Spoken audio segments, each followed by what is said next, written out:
From Aquarius to Aquarellist. I recall the age of Aquarius well. You may recall a song by that title from a group called The Fifth Dimension.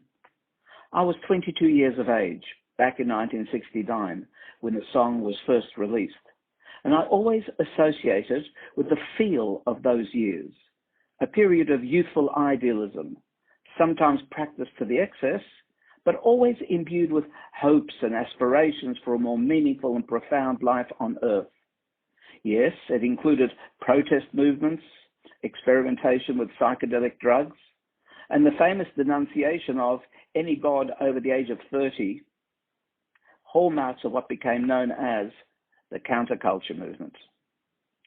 Some half a century later, I find myself living in another turbulent era, where society is once again being challenged, but this time by superficial, often manipulative and wokeful deniers of free speech, who cannot be compared with the 60s predecessor. Yes, in the 60s, Danny the Red, Daniel Cohn-Bendet, and his cohorts took to the streets of Paris, and in Berkley, flower children preached free love. But this seems beautifully innocent, if not tinged with quaint naiveté, compared to today's social assault, which is brutal, cruel, uncaring, and mischievous. Today's protesters are not Aquarians, but Aquarellists. Oh, you may not have heard of this term. It means artists who paint in transparent watercolors. I'm borrowing the term to suggest that today's protests are transparently misguided at best and downright manipulative at worst. Morally watered down versions of the idealistic zeal of its predecessors, to the point of being ethically bankrupt.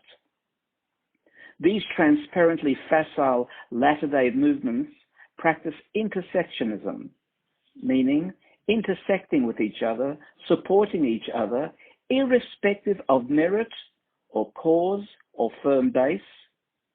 Black Lives Matter, Free Palestine, LGBT-Q, women of color, intersectional feminism, and many others feed off each other cannibalistically, blindly adopting each other's credos and slogans. Intersectionist movements claim rights based on gender, caste, sex, race, class, sexuality, religion, disability, physical appearance, and even height, and intersect to support each other irrespective of merit or even common belief. If you care about Black Lives Matter, then you must voice anti-Israel sentiment, if not shout anti-Semitic slogans to boot.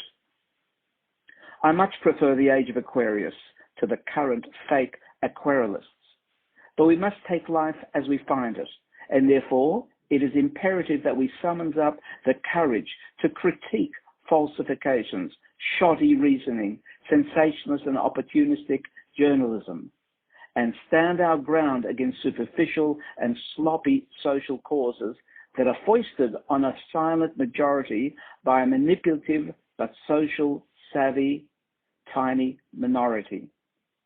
I will choose truth over power plays every time.